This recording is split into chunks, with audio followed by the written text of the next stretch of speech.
Surga neraka tak ditentukan oleh penilaian manusia. Orang muji kita semua belum tentu masuk surga. Orang menghina kita semua belum tentu kita masuk neraka. Betul? Kita berbuat baik bukan untuk orang lain, hakikatnya untuk kita sendiri. Kalau dunia nggak dapat balasannya, pasti nanti di akhirat dapat balasannya.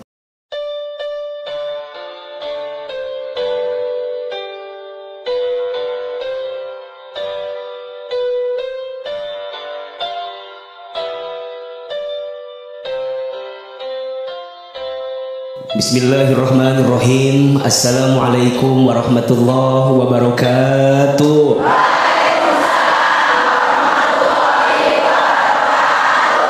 Bunda,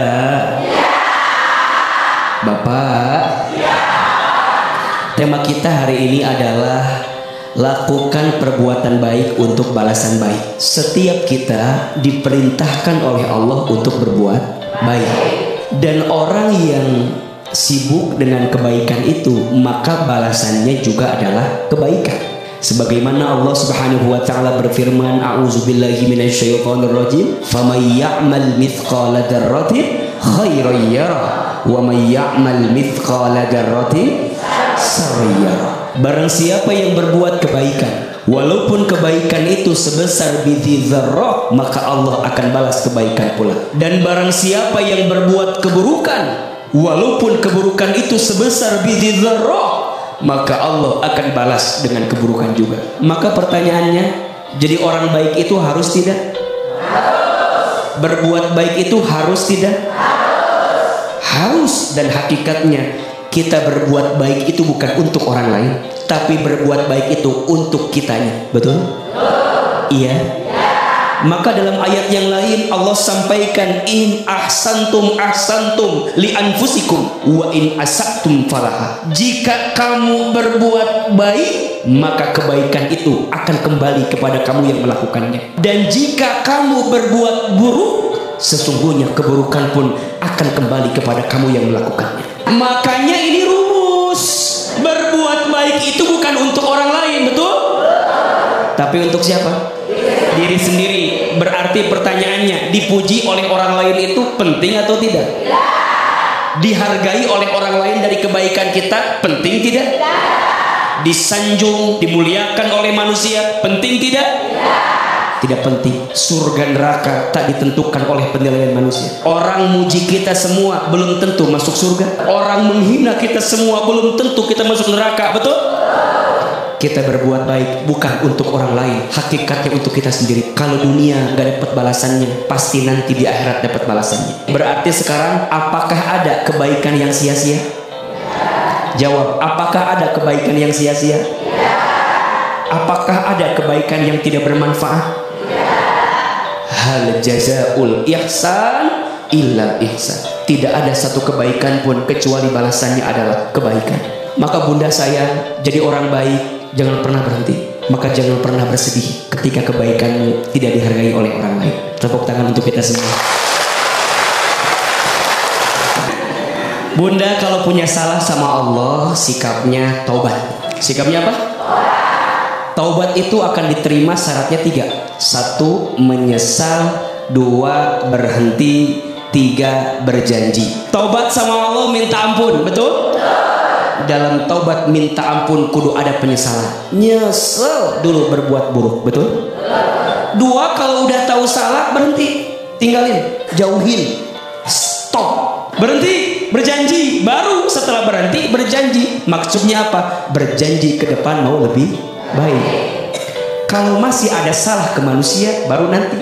Yang keempat, minta maaf. Apa? Minta maaf. Kalau orang bikin salah kita, maafin. Kalau kita bikin salah ke orang, minta maaf. Kalau orang nyakitin kita, maafin. Tadi bunda boleh jadi selama ini mungkin ibunya menelantarkan, betul?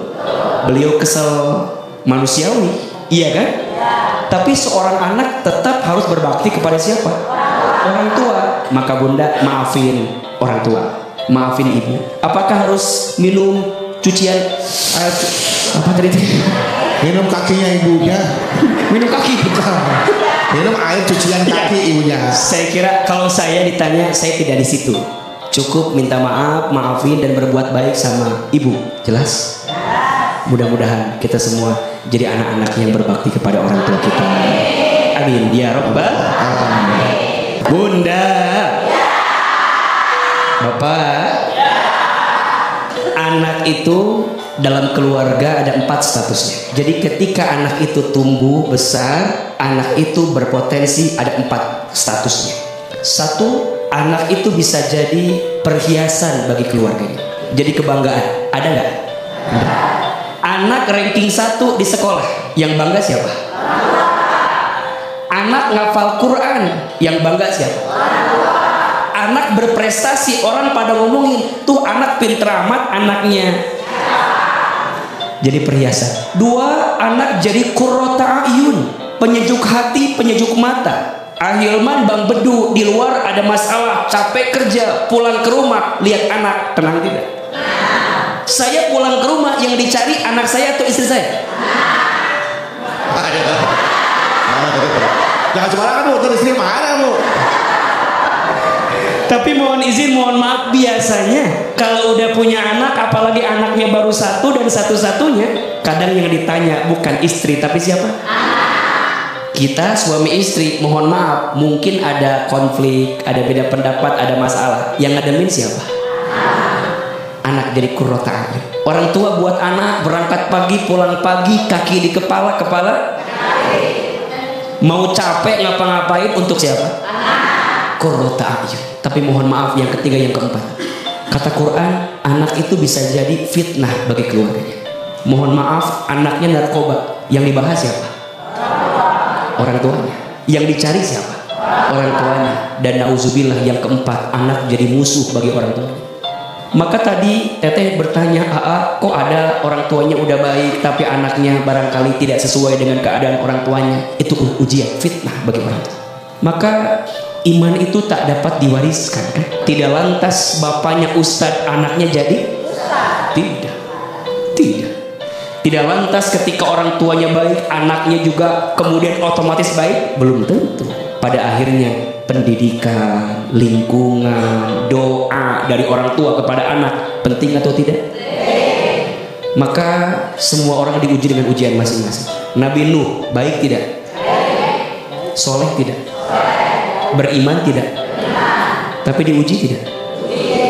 Istrinya durhaka, anak pertamanya durhaka. Padahal bapaknya apa tadi?